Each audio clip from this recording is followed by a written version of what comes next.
دل میں خیال آیا کہ اس کے سر میں درد شروع ہو گیا. تھوڑی دیر گزری، اس کی کانوں سے، اس کی ناک سے، اس کی آنکھوں سے ایک گندا مادہ، بدبودار مادہ نکلنا شروع ہوا. اتنی گندی اس کی بو تھی کہ کوئی حکیم طبیب اس کے پاس بیٹھتا نہیں. ایک دانشور قریب آیا، آ کے کہنے لگا بادشاہ سلامت، لگتا ہے کوئی غلطی کر بیٹھے. نہیں سمجھے آپ اس بات؟ کوئی غلطی ہو گئی ہے. کہنے لگا ارادہ کعبے کو گرانے کا کیا تھا. دانشور کہنے لگا ذرا ایک بار توبہ کر کے دیکھ، ہو سکتا ہے اللہ شفا دے دے. اس نے توبہ کی، اللہ نے شفا دے دی. استوا حمیری رسل نے کعبے کے اوپر غلاف چڑھایا. بات سمجھ لیں. یہاں مکمل ہونے کے بعد اب اس کا قافلہ جا رہا ہے اور راستے میں مدینہ آ گیا. ابھی مدینہ نہیں بنا، ابھی تو یثرب ہے. یثرب بیماریوں کے گھر کو کہتے ہیں. کوئی وہاں سے گزرتا نہیں تھا، کوئی گزرتا تو جلدی سے گزر جاتا. لوگوں کا ماننا تھا کہ یہاں بیماریاں لگتی ہیں، مصطفیٰ کے قدم لگے، اللہ نے یثرب کی خاک کو کھا کے شفا دی. ابھی مدینہ نہیں بنا. 2000 علماء ساتھ تھے، انہوں نے آثار دیکھے. توجہ میری جانب، پتہ نہیں آپ جملے کا استقبال کیسے کرتے ہیں.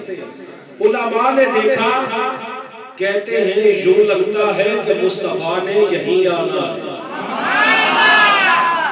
مصطفیٰ نے یہی آنا ہے.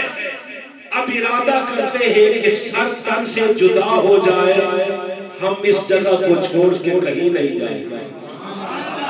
بادشاہ مسلمان ہو چکا تھا. میں آپ کی محبت کی جانب آنا چاہتا ہوں. بادشاہ مسلمان ہو چکا تھا.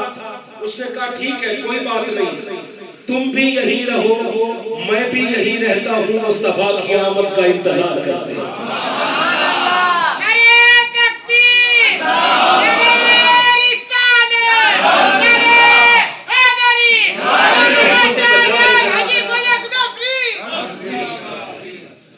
ذرا تھوڑی سی ذرا ناروں سے اعتراض اگر آپ کریں گے تو میں انشاءاللہ بات کو جلد سمجھا سکتا ہوں.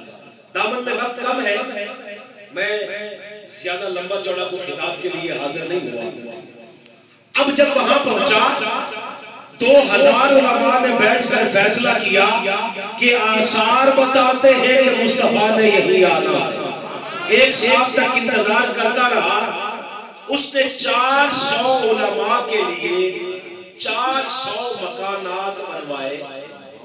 ایک مکان سب سے خوبصورت بنوایا مصطفیٰ کے لیے. اس انداز سے نہیں، محبت کی بات ہے. ذرا دل کی محبت کو زبان پہ لا کے کہہ سکتا ہوں. 400 مکانات بنوا دیے. ایک مکان سب سے عالی شان جو سب سے جدا تھا وہ مصطفیٰ کے لیے بنوایا. مکان بنوانے کے بعد اس نے کہا، ایک سال انتظار کرنے کے بعد کہنے لگا میں نے ابھی امور سلطنت چلانے ہیں، میں جاتا ہوں واپس. اب ایسی بات کہنے لگا. وہاں بیٹھ کر وہ ایک خط لکھ رہا ہے مصطفیٰ کے لیے. حضور کی ولادت سے 1000 سال پہلے کی بات کر رہا ہوں. اب خط لکھواتا ہے. خط کا مضمون سمجھ لو. کہتا ہے یا رحمت للعالمین، میں دعا حمیری اثر آپ پر بھی ایمان لایا، آپ کے دادا ابراہیم پر بھی ایمان لایا. حضور خط اس لیے لکھوا رہا ہوں، توجہ، خط اس لیے حضور لکھوا رہا ہوں نہ جانے آپ سے ملاقات ہو پائے یا نہ ہو پائے. آقا کل قیامت کا دن آنے والا ہے، ساری کائنات آپ کی شفاعت سے بخشی جائے گی. حضور جہاں آپ سب کی شفاعت فرمائیں گے میں طوبیٰ حمیری اسد بھی کہیں ایک کونے پہ کھڑا ہوگا. حضور آج میں محبت کا اظہار کر رہا ہوں, میری محبت کو اپنی بارگاہ میں قبول فرما لیجیے. 1000 برس بیت گیا, توجہ رہ جائے. آقا علیہ السلام کا آپ کی پہلے ولادت ہوئی, پھر حضور نے 40 سال کے بعد اعلان نبوت فرمایا. مکہ کو چھوڑ کر جب حضور مدینہ تشریف لائے,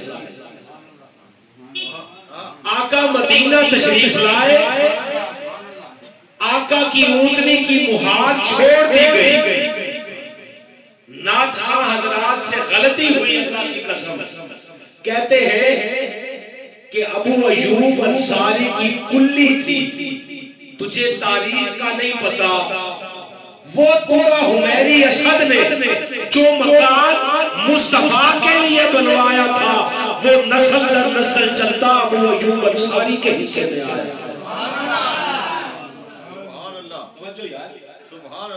اتنا سکون کہ بندہ سو جائے.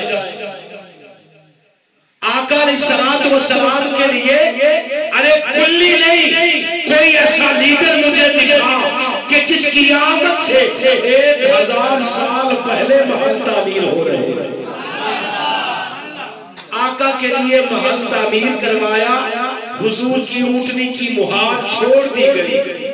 ابو بکر صدیق فرماتے ہیں آج کوئی نہ کہے جدھر اونٹنی بیٹھے گی مصطفیٰ اسی کے بیٹھے. اونٹنی چلتی چلتی ابو ایوب انصاری کے گھر میں بیٹھ گئے, اور وہ گھر ابو ایوب انصاری کا ذاتی نہیں تھا, وہ 400 کے علاوہ جو طوبیٰ حمیری نے حضور کے لیے بنوایا تھا. ارے جو محبت اب طوبیٰ حمیری نے 1000 سال پہلے مصطفیٰ کی بارگاہ میں پیش کی, حضور نے 1000 برس کے بعد بھی اپنی بارگاہ میں قبول فرمایا.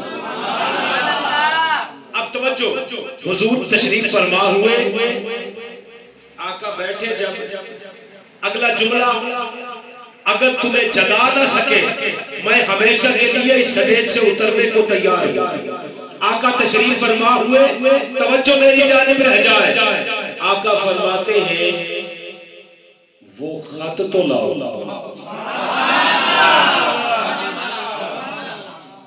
وہ خط تو لاؤ. ارے بتاؤ کس نے کہا تھا کہ طوبیٰ نے خط بھی لکھوایا تھا, ہزاروں برس بیت گئے. مصطفیٰ فرماتے ہیں وہ خط تو لاؤ. حضرت ابو یعلا نے خط پیش کیا, حضور نے خط پڑھ کر دعا کے لیے ہاتھ اٹھا دیے. آقا فرماتے عرض کرتے ہیں مولا طوبیٰ حمیری نے جس محبت کا اظہار میری بارگاہ میں کیا ہے, حاجی منیر احمد صاحب, شبیر, انیس, آج کے میزبان ذرا توجہ کے ساتھ بات کو سماعت فرمائے.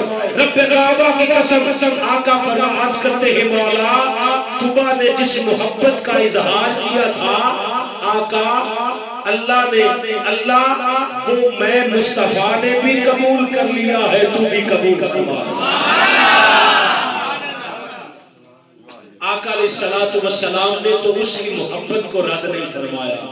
اچھا ضمن بات آ گئی, حضور مدینہ تشریف لائے, آپ نے بھی میلاد کی محفل کو سجایا ہے.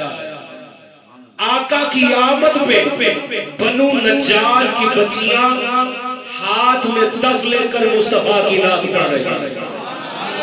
اس بات پہ نہیں چاہتا اگر تیرا دل نعت مصطفیٰ سے روشن اور منور ہے ذرا ہاتھ اٹھا کے ایک بار دکھا ضرور کہ ہم سب مصطفیٰ کی نعت پڑھنے اور سننے چاہتے ہیں. سبحان اللہ کی صدا ہے سارے.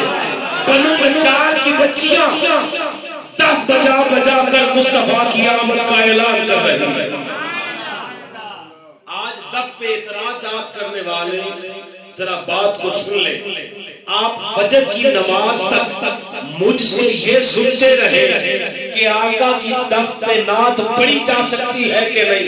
میں رب کعبہ کی قسم فجر کی نماز تک تجھے بتا سکتا ہوں کہ زندگی میں کتنی بار مصطفیٰ کی نعت دف بجا کر پیش کی گئی.